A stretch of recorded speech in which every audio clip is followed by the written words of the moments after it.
Welcome back to our channel. This is 9.09 or English with me, Sir Brian, and Sir Ervin. In today's video, we are going to talk about something very interesting and something that is applicable to all test takers, whether you're taking IELTS, OET, PTE, CELPIP, or whatever else. This is a video that you will benefit from. We are going to talk about idiomatic expressions that are practical and useful for various English exams. I'd like to add something. Even if you don't have any plans of migrating to US, UK, Canada, Australia, Ireland, or New Zealand, but you just want to improve the quality of your English, this video is for you. Why?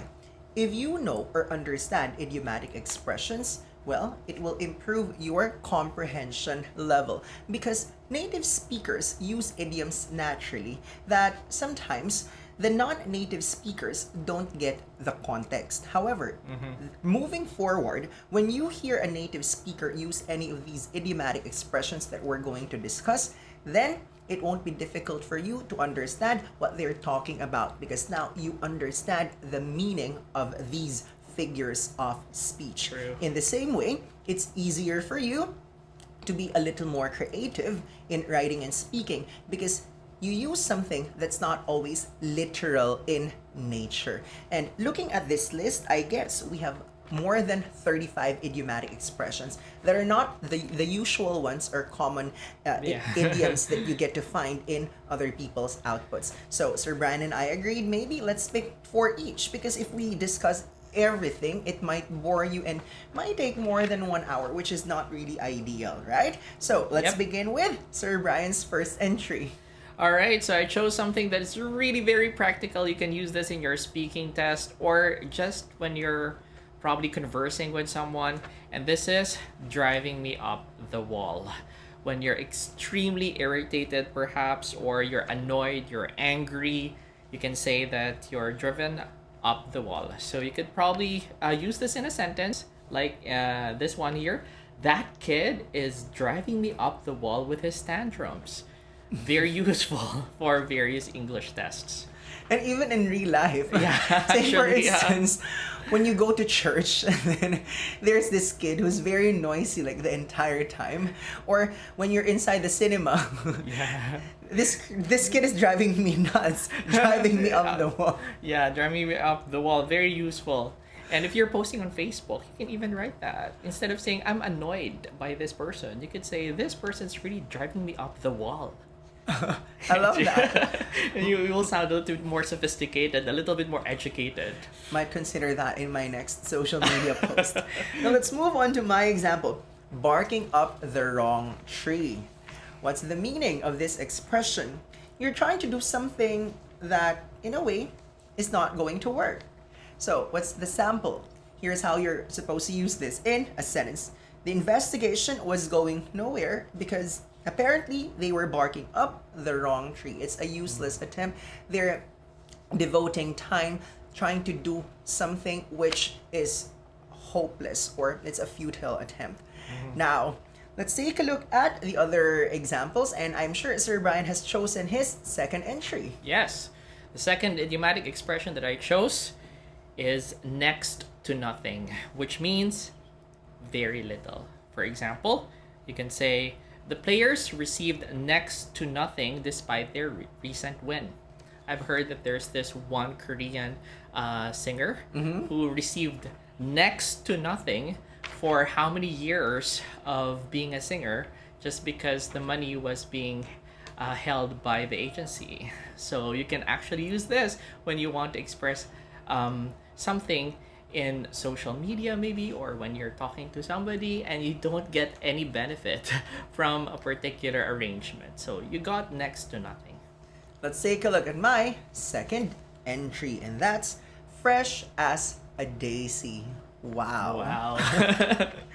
Well, someone who is very fresh and does not look tired. Yeah. So, you'll notice that Sir Brian always looks as fresh as a daisy Really? in all of his videos, whether it's YouTube, Facebook Live, or TikTok.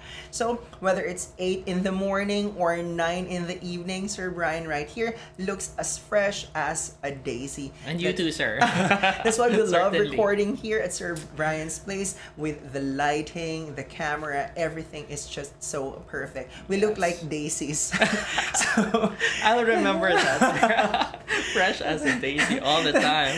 that's halfway towards our that's halfway of our discussion. So if you want to know more about these, they are available in PDF handouts. Yes. Just go to nineronenglish.com. If you're enrolled, don't forget to access your dashboard. But if you just want to have a free trial, don't worry. We have a free trial exclusively for you. Just make sure to open an account and voila, we'll give you a free trial. So let's take a look at the last two entries of Sir Brian. The next one, the third one, is run in the family, which means many of your family members have the same skill or have the same talent. Okay, for example, being nearsighted runs in the family, or being a good singer runs in the family. Yeah, so if you think that you have something that you have probably inherited from your parents, your grandparents, or your ancestors, then that runs in the family. Thank you for that, Sir Brian. Let's move on to my third idiom, and that's under the weather. Okay? You're such in low spirits.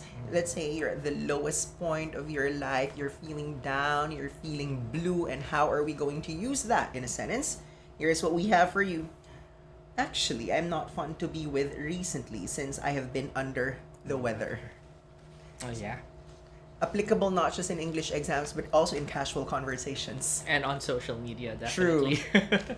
All right. And the last one on my list is to sit on the fence. When you're on the fence about something, it means to say that you are delaying a decision or you cannot make a decisive choice.